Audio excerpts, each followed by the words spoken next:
Yes, lads, welcome back to the channel. Today, we are going to do another EFL review.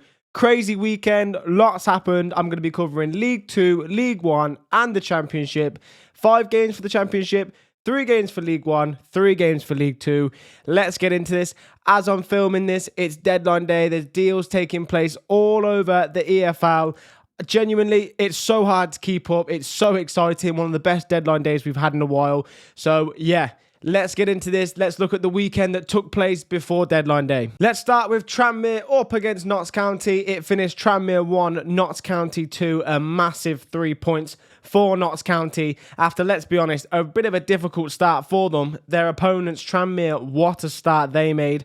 Before the game, I looked at 2 players, Amari Patrick and Matthew Dennis. I said there were goals in this game and they were going to go through those 2. And I was spot on. The first 2 goals, of course, Patrick got the first, Dennis got the second. It was then Dennis who got played through for the 3rd goal and the final goal, the winning goal of the game. 1-on-1, it was a good save, but it was followed up. So those 2 in particular, they had a really good game, very impressive. Amari Patrick himself had that volley chance just over the bar. It fell to him inside the box. I thought if there's one man that's going to bury this, it's going to be Amari Patrick. Couldn't quite get it done, but overall it was a very entertaining game. The last goal scored by Notts County by Gordon. I have to pull it back a little bit before then, and it's all about Jatta. Ball comes in, the most delicate of touches into Dennis, who's 1-on-1, as I say, couldn't quite convert, but that flick from Jatta was superb.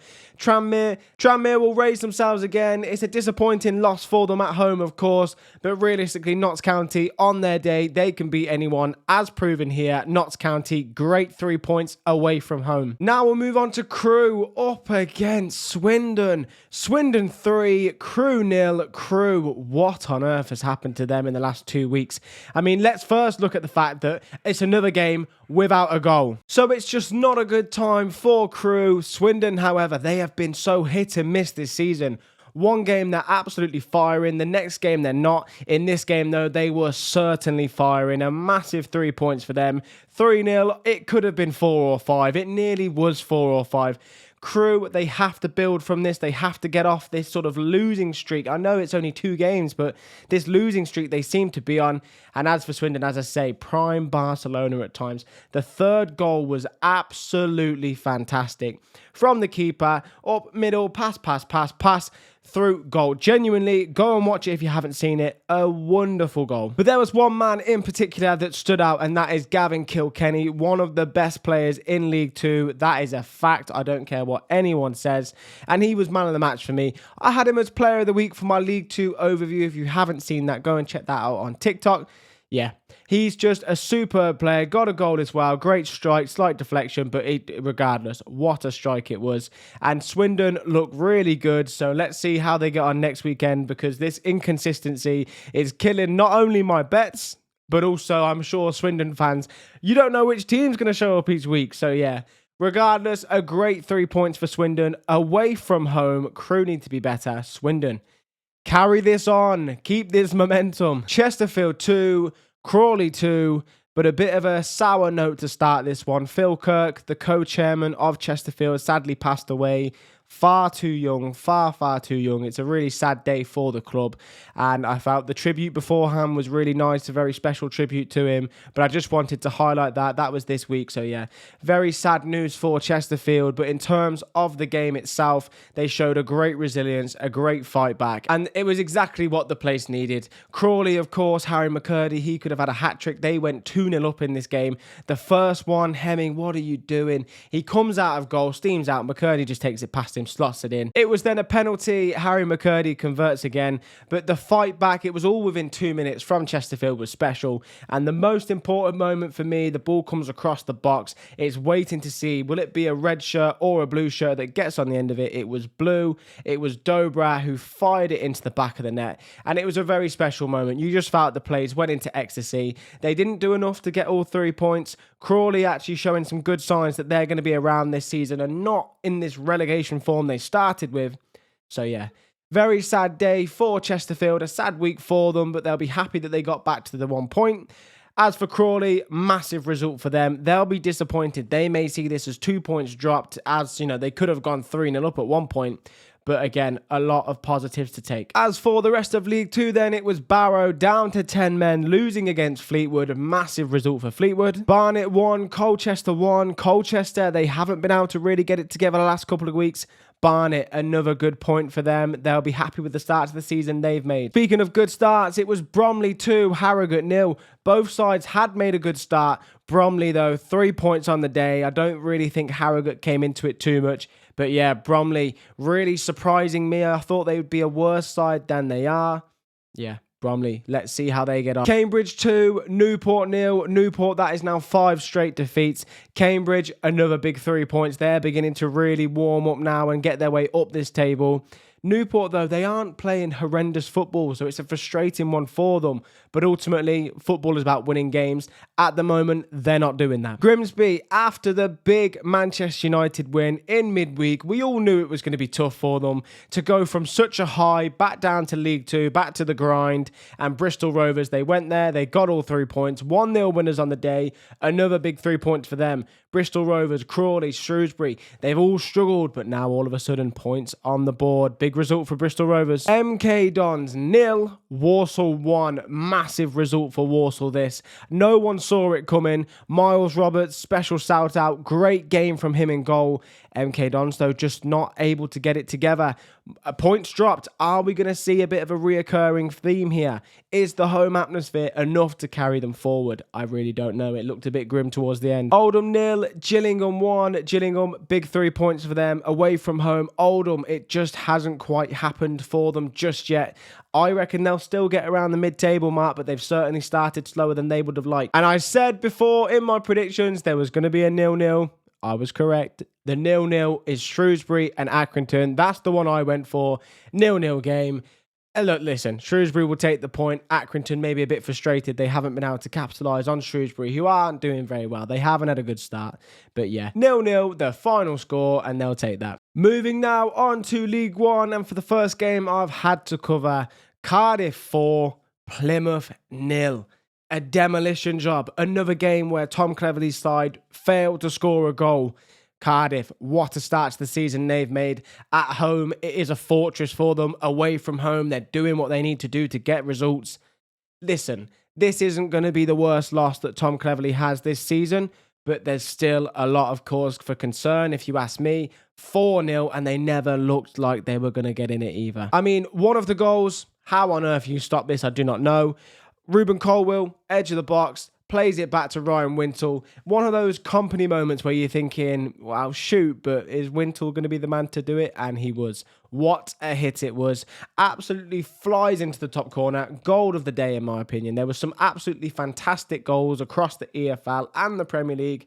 That was goal of the day. Unbelievable hit. Because let me tell you, when you hit that ball, if it was me, it's going out the stadium. I'm getting right underneath it, leaning back, and it's flying over the crossbar. So yeah, that's why I'm not a professional football player. Ryan Wintle is, and that was an absolute corker. Willock then got his second goal of the season. He looks to be really finding his form again. Such quick, tricky feet. Such a nightmare to deal with for the defenders. And then, of course, we saw Ruben Colwill, trick, turn, deflection. It went in for the third. And regardless of how they go in, it's the fact that they are going in and they look really good. And the fourth was down to Isaac Davis, who looks like such a live wire, by the way. Obviously not starting at the moment, but when he comes on, he goes over to that left-hand side. He's got bags of pace, and you can tell he wants to make a mark. I like what I'm seeing. He wants to take shots on. He wants to, maybe the pass is the right option, but you're 3-0 up. I want to get a goal. I want to show my manager that I should be on this pitch. I like the attitude from him. It was a good game from him as he came on. He had one chance where maybe he should have actually passed it, but he took his goal quite well. But we can't just talk about the attack because, as I say, the scoreline was 4-0. Another clean sheet for Cardiff. Nathan Trott in goal. What a keeper he is, proving why Cardiff have got probably the best defence, the best midfield, and the best attack in the league. And he is so instrumental for them, and he will win them a lot of football matches, especially away from home. Up next, we'll go for Luton 3, Burton 0. And this one, there's one name on my lips when I'm talking about it, and that is Zach Nelson. Bit of a scrappy goal for the first. Nordos just has that shot deflected. It goes in. Again, similar to the Cardiff game. It doesn't matter how they go in as long as they do. And I can't not talk about Jerry Yates providing potential miss of the season. I think we'll see worse, to be fair. But this was a shocker. He has to score. Comes across the box. And you just think, all right, mate, tap it in. And a player of his quality as well, just to mention, I'm expecting him to score it. And I couldn't believe that he missed it. But as I say, this game, all about the man of the match, and that is Zach Nelson. What a player he is, 20 years of age. Call me crazy here. I see the signs of Jude Bellingham, a very similar profile. Can he go very far in, English football and also to play for England? Maybe. I've got a video coming out this week all about England and who I'd take to the World Cup. Some EFL stars that could push maybe not this World Cup, but the next one. So maybe he's one of those players. But yeah, great performance from him. Managed to get his goal as well. I absolutely love the composure. And this is why I'm saying Jude Bellingham-esque. To take the first time shot would make sense. But instead, he takes this cute touch round the defender. No panic. All composure. Great finish. And what a player he looks to be. Finally, we have got Bradford 3, Wimbledon 2. What a game. It was a backwards, forwards kind of game. And Bradford eventually came out with all 3 points. And the way that they got the third goal, Wimbledon, with a mistake that cost them the point, and they are beginning to total up now those lost points in those last minutes. But before we get on to that, for Bradford's first goal, Bishop got to be stronger. Very flappy goalkeeping. It's another mistake, and Bradford fully capitalised. As for Wimbledon, though, they did come back, and I tell you what, Wimbledon in the wide areas, crosses into the box, they look very deadly this season. Wimbledon got themselves in front from a cross. As I mentioned, it was Smith that got the goal. It was a very nice finish as well. I'm not sure if he meant it. Maybe he did. It was a very strange one, but a great finish nonetheless. Humphreys on the left-hand side. Lovely bit of play in terms of getting the move started. Fired in, Poynton with the finish, and it was 2-2, and I wasn't really sure if Bradford had enough to get, the final goal, complete the comeback, and Wimbledon, calamity at the back. Such a poor bit of play, and it was an easy tapping for Bradford to get all 3 points. As for the rest of League One, then, it was Doncaster 1, Rotherham 0. Doncaster could have had a few more on the day, unfortunate not to, but Rotherham, the misery continues. A really poor start to the season from them. Barnsley 3, Huddersfield 1. What a result for Barnsley. Huddersfield, granted, down to 10 men. Barnsley, it didn't matter. They were 1-0 up at the time. They went and scored 2 more. And Huddersfield, they got a late constellation. So Barnsley, are they good at home this season? I said they were. The fans disagreed. Maybe they are now. Let's see. Barnsley, though, a massive 3 points. Blackpool 1, Bolton 1. Both sides, I'm sure, happy to get the point here. Blackpool needed it a lot more than Bolton did. Bolton have looked good going forward. I'm surprised they weren't able to get the job done. But as I say, good point all round for both sides, especially Blackpool. Peterborough have had a horrible start to the season and they've just lost 3-0 to Exeter. Exeter, they have had a good start to the season. A massive 3 points for them again. Really starting better than I thought they would. As for Peterborough, where do they go from here? They need to make a change somewhere because if this goes on, Peterborough United will be a League 2 team next season. Leyton Orient 0, Northampton 1. Northampton, wow, back-to-back wins when no one thought that was possible a few weeks ago.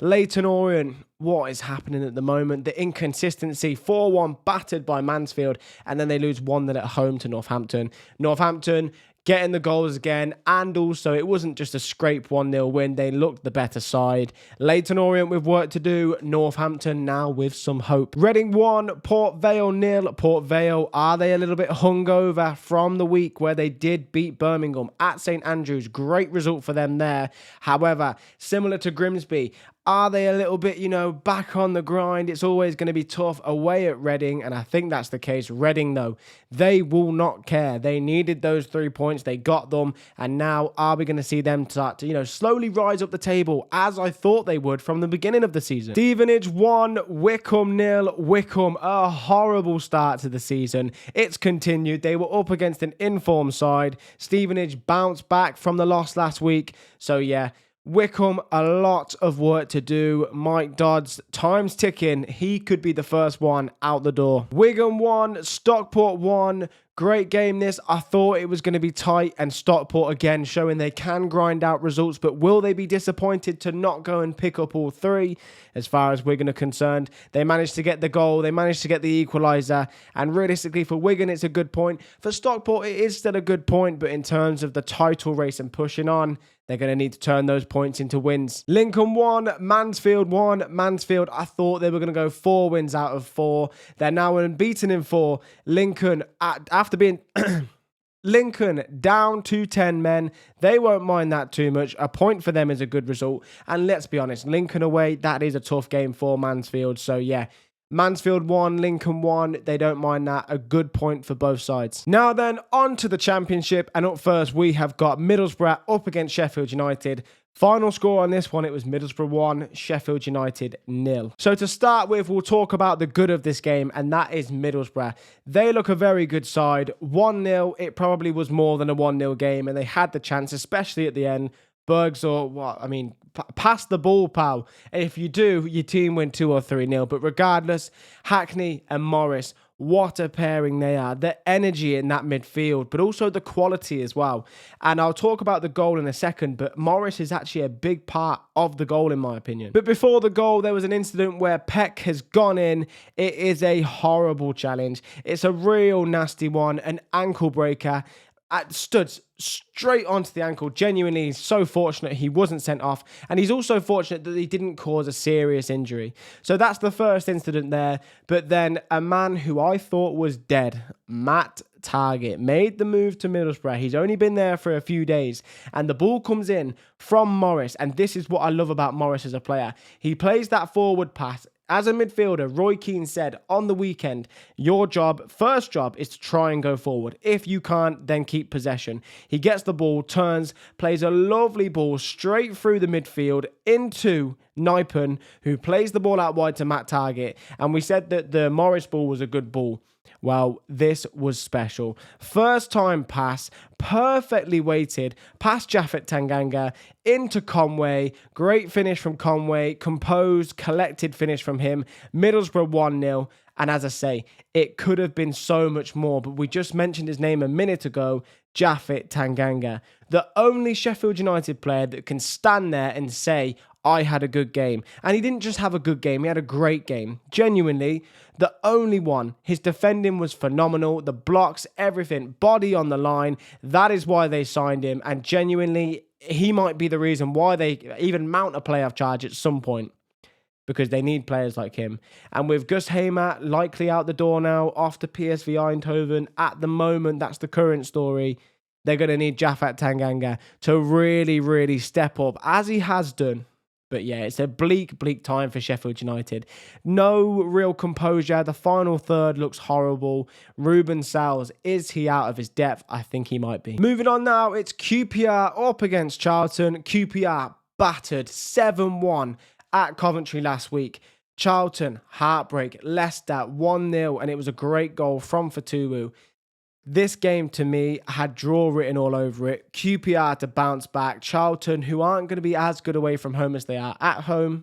But I was a little bit wrong on this. And 8 minutes in, it was exactly what QPR needed. A great finish from Smith just to raise the place, just to show the fans, hey, guess what? Well, we might still lose 7-1, but we've made a far better start than we did against Coventry. But both teams had chances. It was an even game. It was the sort of game I thought it would be. Rob Apter then got the goal for Charlton, and it was just an all-right goal. It's like a volley into the ground, loops into the corner.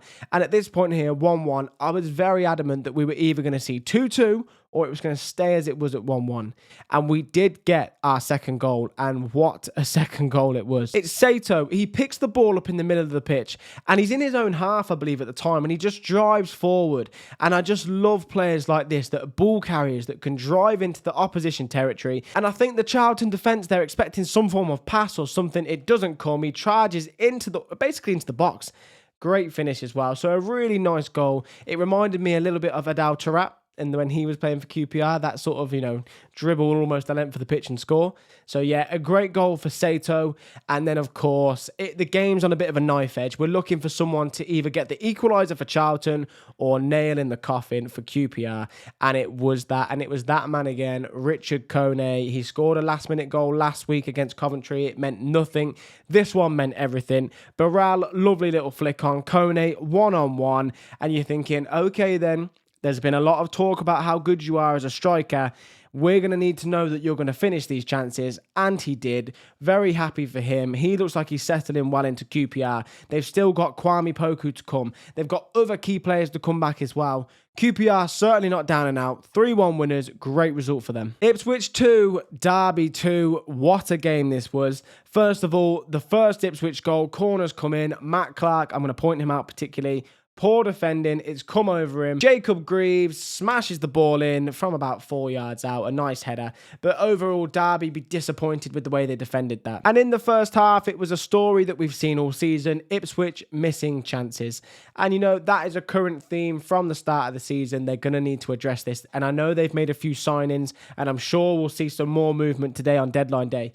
But realistically, they've got to start finishing their chances. The quality is on the pitch. It's the players that are just underperforming at the moment. We then got our Derby equaliser, clear penalty, not much to say. Leif Davis tried to do the whole, my face, as if it's hit his face. It hit his hand. But you got to go for it. I respect him trying. But regardless, penalty converted very nice by Carlton Morris, who of course previously played for Norwich. So that one was great. And what I will say is I love the Ipswich away end. When Morris runs off and you just got the camera pan, all those Derby fans going crazy, 2 tears. Wonderful stuff. But we mentioned the first goal was poor defending. We have some more poor defending now. This time it was Dara O'Shea's turn. And a player of his quality, this is not the level of defending that I expect, if I'm going to be honest. It's just, I just don't know what he's thinking. There needs to be a bit of a, I know teams try and play out from the back and it's all about keeping possession. If you need to head the ball away, head the ball away. And maybe he'll learn a big lesson from this because the ball goes through to Ryan Brewster and great play from Brewster to get the finish. And all of a sudden, Ipswich starts the season, which has been very underwhelming, now looking like it's about to turn to very concerning. However, Ipswich do come back in the 103rd minute of the game. Unbelievable. A penalty. The game is still going on somehow. A penalty gets given. Was it a penalty? I think it's on the borderline, but I think it's more penalty than not. And yeah, it was converted very, very nicely by Jack Clark. Pressure, what pressure. Absolutely smashes it into the sort of like near top corner. Great penalty from him under the circumstances. Ipswich rescuing a point. Derby be devastated they didn't get all 3. But what I will say is Derby now looking more like a team that's here to compete. Slow start to the season. Laboured start to the season, I'll say. Now looking a lot better. Ipswich, these new signings need to give them a boost because they've got players underperforming.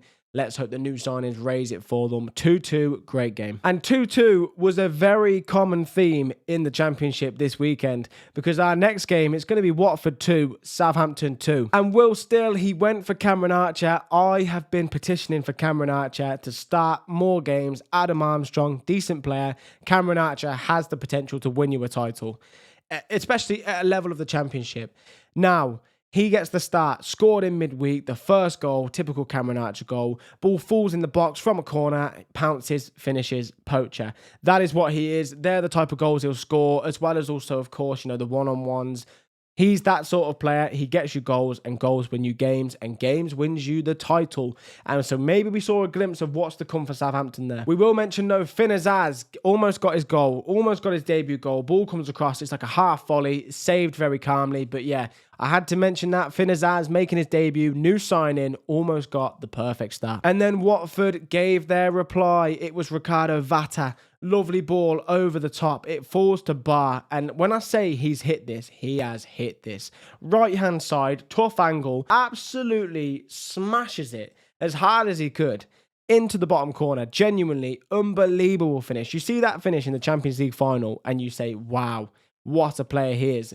I saw it in the Championship game week 4, and I was thinking that is elite level ball striking. And speaking of elite level ball striking, the final 2 goals in this game were both of that class. We have up first Ryan Manning's free kick where he places it into the side netting. Wellington out injured. Ryan Manning comes in. That is a serious depth right there, because Ryan Manning is such a good player and would be starting left back for majority of Championship teams this season. The free kick was special. Lovely free kick, as I say, into that side netting. But then Nestroy Irankudu said, hold on a minute, because let me do this again. Last week, free kick, unbelievable, top corner, and he did it again. This lad has got a big ceiling. I predicted it at the start of the season. I'm now going to say to you all, I told you so, because he's a serious player, and the free kick was perfection. And it finished 2-2, of course, as I say. So realistically, Watford will be very happy. Southampton probably happy as well. Watford showing that they're actually a tough place to go and play. Yeah, a point for both on the day. If anyone's going to be more disappointed, of course, it will be Southampton. But realistically, you win all your home games, you draw some away games, try not to lose. That's how you get to the title, and that's what they're doing. And the final game of the Championship, as I say, 2-2, a very popular scoreline, and it was in my last game. It was Oxford 2, Coventry 2. Coventry, of course, they just came off the 7-1 win against QPR. Oxford, they lost 1-0 to Birmingham, but proved that they're not just going to be a team that you can sort of roll over. And at the 12-minute mark, I was thinking, here we go again, because Coventry made it 1-0, Hadji Wright, nice little ball in from Rudoni, it breaks to Hadji Wright, the shot is there, Cummings, he could probably do better. He'll be disappointed, but regardless, Coventry go 1-0 up. And then it's now down the other end. Coventry and set-piece goals. There's going to be a common theme this season. They haven't conceded a goal in open play yet. Every goal they've conceded has been a set piece. Serious work needing to be done because something is just not quite right. For the Cameron Brannigan free kick for the first one, it's a free kick in on a wet surface. And am I going to blame Carl Rushworth? I'm going to say he could have done better. I don't necessarily think he's to blame for the goal though. The free kick comes in, it takes a bit of a skid off the floor, and he sort of doesn't quite catch it, but doesn't quite parry it away. That's where he can improve. Try and parry it away from the goal. Instead, it goes straight back out, and it's passed in by Lancashire. So Rushworth there should have done better. Then, of course, we actually have another free kick goal in the game that's Victor Torp's now. So we're going back down the Coventry end. And at this point here, Victor Torp, after scoring a great goal last week, and of course he got another one too, but he went, hold my beer, let me do it again. And he's sort of knuckleballed it, Cristiano Ronaldo style, into the goal. It's a great strike. I mean, Cummings again, he might look at it and think, oh, I could have done a bit better. It's the swerve on the ball. It's so hard to read. So Victor Torp scored an absolute worldie there. But then we're going to have to do another free kick here where I do now think Rushworth is to blame. So Oxford then got the leveller. Cameron Brannigan on the free kick again. And the Wall takes a slight step in favour of going more central towards the goal. Brannigan set up for the free kick and he can just see a gap where he can curl it round. My issue here is that I don't know if Carl Rushworth has told the Wall to move. I'm assuming he must have done, else why would they have moved? So Rushworth's probably told them, and that's left the gap. Rushworth's position is too far over in the goal, so Brannigan's curled it round the Wall. Take nothing away from him because it is a genuine, wonderful free kick. But Rushworth, a little bit at blame there. And the Wall as well, because, I mean, the Wall, they're on the, the goalkeeper tells the Wall what to do. That's my issue with trying to blame the Wall. So, Carl Rushworth, how has his start in a Coventry kit gone?